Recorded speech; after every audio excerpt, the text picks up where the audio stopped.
Hola amigas y amigos, yo soy Marcos Ordóñez y esto es Cómics 21.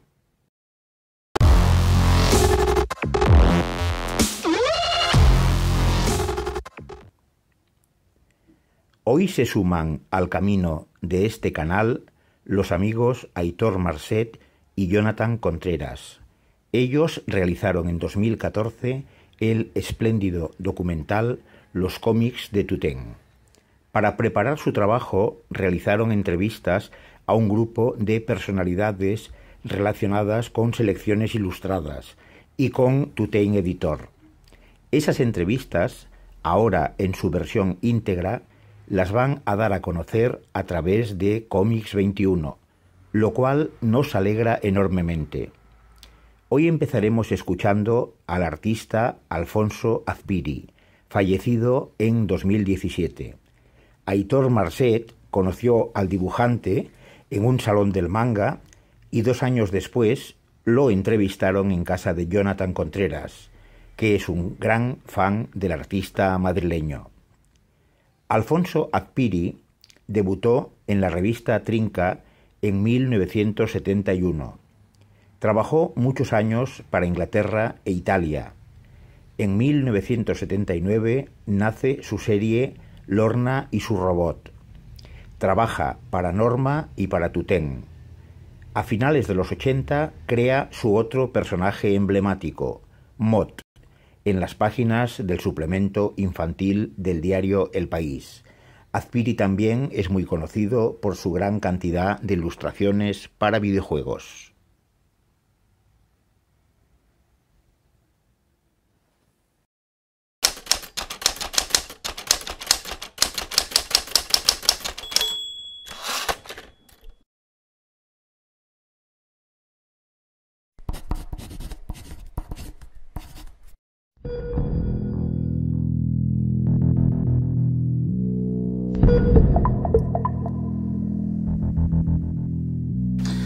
Pues yo creo que como todos los dibujantes de aquella época, de puñetera casualidad, ¿no? De algo que nos gustaba desde pequeños. Yo cuando era pequeño pues vivía del mundo de los tebeos, ¿no? Mi mayor pasión era que me dieran la pequeña paga que te daban, que era muy poquito dinero, pero que con ese dinerito podías comprarte un tebeo, ¿no? Y cuando ya tenías que comprar 2 tebeos la cosa se complicaba. Yo recuerdo que estaba estudiando música con 10 años, y antes de 10 años, y tenía que ir en Madrid de Cuatro Caminos a Atocha, que hay un montón de kilómetros, un trayecto enorme. Me daban para ir al tranvía y iba 3 veces en semana. Entonces lo que hacía es que me iba andando y subía andando todos aquellos kilómetros, siendo pequeño, me ahorraba el dinero del tranvía y con ese dinero me podía comprar algún tebeo más y alguna pintura o material de dibujo que me gustaba de alguna manera, ¿no? Entonces empecé de esa manera, ¿no? Creo que empecé a dibujar cómics porque realmente lo que me gustaba era hacer cómics, tebeos, dibujar. Yo la primera historia que recuerdo que hice, debería tener 7, 8 años, 7 años posiblemente, fue una historia del FBI que copié directamente de Luis Bermejo, al cual he conocido, ya le conocía en Barcelona, pero ahora en Barcelona hace 15 días me dio una placa, me la entregó personalmente y le dije que me dedicara a un tebeo del FBI porque era una de las grandes pasiones que tenía yo por ese hombre, ¿no? Y creo que toda esa generación no hemos aprendido a dibujar en ninguna parte. Vivíamos un poco del mundo del cómics.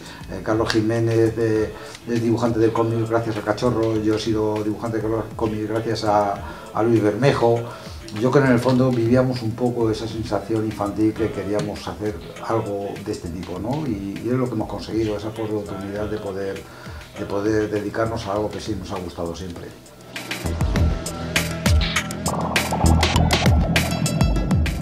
Yo realmente sí he tenido bastantes influencias de los dibujantes, casi todos los dibujantes que al no ser de creación propia, de no haber estudiado en ninguna parte, vivíamos un poco de lo que los demás dibujaban, de lo que veíamos, lo que cae en nuestras manos. Yo, por ejemplo, influencias sí he tenido. Yo soy un poco dibujante de cómics ya más seriamente cuando yo conozco a Esteban Maroto y a Henry Sió, la obra de Henry Sió y de Maroto, ¿no? Vi que el cómics había un cómics para adultos, no era ya las hazañas bélicas ni el tebeo pequeño, el tebeo de consumo diario, ¿no? de semanal. Había un producto que era más artístico, ¿no? Y entonces ya empecé a hacer mis cositas, mis pinitos, influencias. He tenido de Esteban Maroto, de Henry Sió, de Víctor de la Fuente, muchísimos. Además, Víctor de la Fuente, yo tuve la suerte de ser soy amigo suyo, perdón. y me ayudó muchísimo en la profesión, me enseñó muchísimos trucos, la manera de narrar, la manera de muchas cosas lo aprendí con él, aparte de algunas cosas que las he aprendido por mí solo, ¿no? Entonces sí he tenido influencia en muchos dibujantes. Yo creo que todos los dibujantes de esa época, en especial esa época, y creo que sigue siendo igual ahora, siempre hay influencias, ¿no? De influencias de otros autores, ¿no? Creo que han marcado, ha habido autores en el mundo que han marcado mucho. Fraceta, las portadas de Fraceta pues han marcado mucho a muchos pintores, muchos dibujantes, muchos ilustradores, ¿no? Cada autor pues tiene referencias a unos y a otros, ¿no?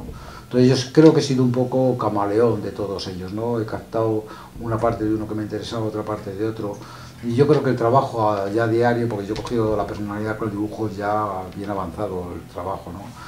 Y creo que eso es lo que te va haciendo crear tu propia personalidad, ¿no? Tu propia manera de hacer los cómics.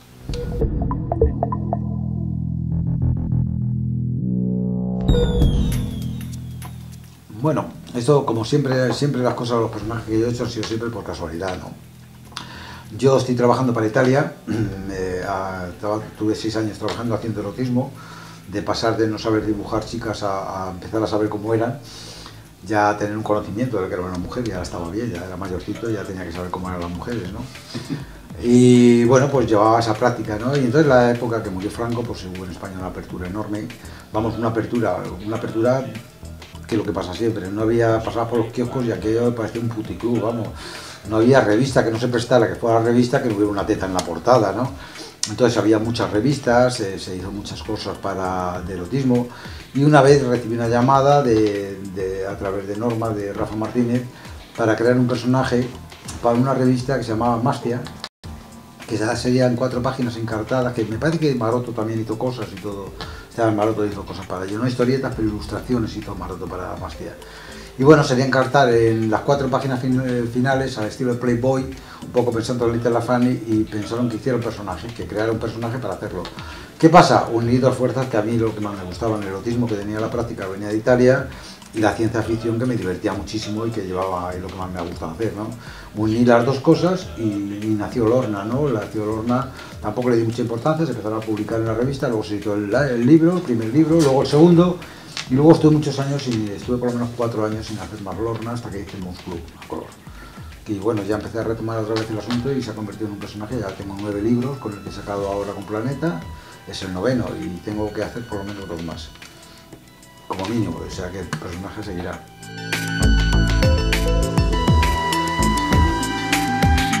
Sí, yo creo que sí, y mucho. Yo siempre lo he comentado, cuando el país apostó con el pequeño país, era un producto para niños, pero ese niño es el producto del futuro lector, de tanto de cómics como de periódicos como lector. Yo creo que al niño hay que darle el cómics desde pequeño. Yo tengo a mi nieta con 4 años y 5 años, me robaba los tebeos de Lorna y se los metía en el cochecito de abajo. Y yo le decía, no, ese no, hija, léete el mote. Y decía, no, este me gusta. Y un día la profesora llamó a mi hija diciendo, oye, ¿qué le pasa a tu hija? Y está desnuda por aquí dando saltos por de banco en banco, y dice que es Lorna. ¿De qué es eso? Y bueno, yo pienso que los niños tienen que leer cómics, y pienso que los medios de comunicación, en este país no ha habido tradición tampoco en la prensa.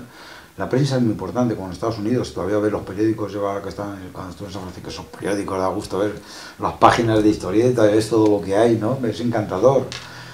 Pienso que no ha habido esa tradición, no ha habido una tradición de cómics. Hubo una tradición muy importante al principio, con la época pues eso, el Cachorro, Capitán Trueno y todo eso, que se vendían muchos cómics, pero aquello se perdió. Siempre se ha creído que el cómic es una cosa infantil. ¿Qué haces? Lees cómic, pues es una baratija. Lee libros buenos, ¿no? Libros de economía, que son mucho más interesantes, y lo que te devoran la cabeza y el coco, ¿no? Yo pienso que tiene que haber de todo. Yo empecé a leer novelas de Salgari muy jovencito, de Julio Verne, y pasé a Salgari, de Salgari a otro, de otro a otro.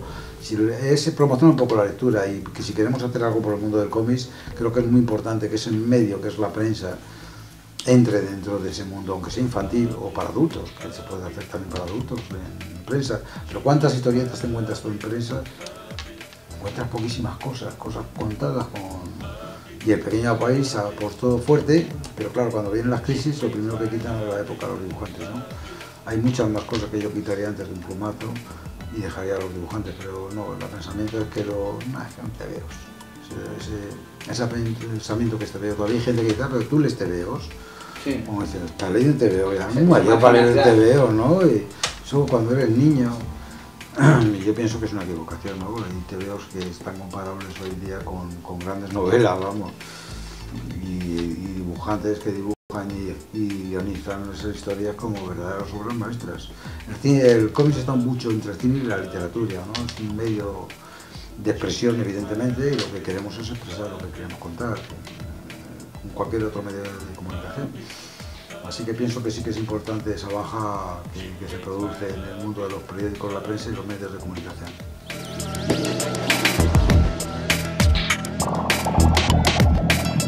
Bueno, pues la verdad es que yo prácticamente las cosas que han tenido éxito en mi vida de personajes nunca me las he creído, o sea, no, ni realmente yo cuando me avisaron para hacer magia no quería ni hacerlo.